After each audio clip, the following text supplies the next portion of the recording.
Welcome to today's custom-tailored deep dive.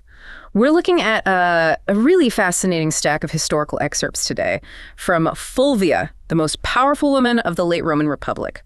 Our mission for you. Right, to figure out exactly how one woman in fiercely patriarchal Rome completely shattered conventions. Exactly. Becoming a military commander, a political mastermind, and really a central figure in the fall of the Republic. Okay, let's unpack this by starting with her populist family roots, because she didn't just stumble into power, did she? No, not at all. I mean, she actively multiplied her inherited influence through three highly strategic marriages.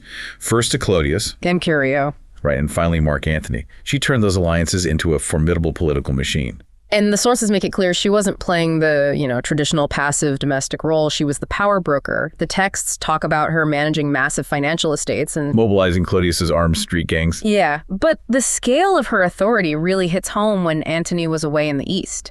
How exactly was she operating in Italy? She was effectively governing.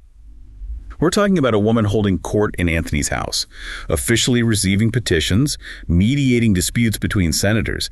She even made the final call on which military veterans got lucrative land grants. She basically controlled the entire patronage system. Exactly.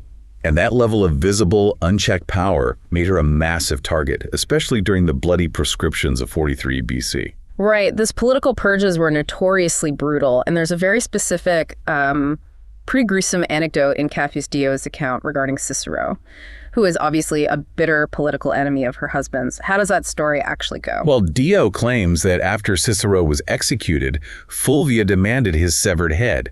Supposedly, she placed it in her lap, pulled out her hairpins, and repeatedly pierced his tongue. As payback for the speeches he made against her family. That is an intensely graphic image to leave for the history books. It is, but what's fascinating here is how we have to read these ancient sources. We are looking at texts written almost exclusively by men who were her bitter political rivals. So we have to read between the lines. Yes. So while we're exploring these accounts of her ruthlessness impartially, we have to recognize we're largely looking at hostile propaganda rather than objective fact. Was she genuinely ruthless? You had to be to survive late Republican Rome. But hyper-violent stories like the hairpin incident were almost certainly fabricated to demonize female authority. To paint her as an unnatural monster. Exactly. Which makes perfect sense when you look at her next move. She didn't just navigate backroom politics, she literally went to war. During the Perusine War, she raised an army and commanded troops against Octavian. She was right there in the camps. Rallying soldiers and wearing a sword. But here's where it gets really interesting. The notes mention some incredible archaeological evidence from the siege of Perusia. What did they dig up? They found the glands, the lead sling bullets used by both sides during the siege, and the inscriptions on them are incredibly telling. Octavian soldiers carved crude, violently misogynistic, and sexually explicit taunts. Right onto the projectiles. Right onto the projectiles they fired at her forces. It was a targeted effort to delegitimize her military authority through pure degradation.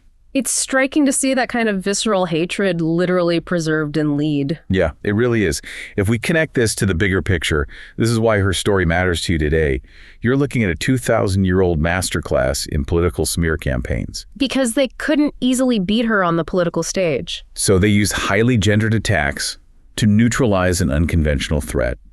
And yet, she was so influential that she may have been the very first living Roman woman to have her portrait featured on official coinage. So what does this all mean? Ultimately, Fulvia was so terrifying to the Roman patriarchy that when Octavian finally won and established his empire, he completely overhauled Roman moral laws. He essentially crafted the model of the ideal, submissive Roman woman. Typified by his own wife, Livia. Entirely as an anti-Fulvia reaction. He needed to ensure no woman ever acted like her again. And the lengths he went to guarantee that were extreme. The texts note that 3 of Fulvia's sons from across her marriages were eventually executed or forced into suicide by Octavian. Oh. Yeah. It leaves you in the dark question to mull over.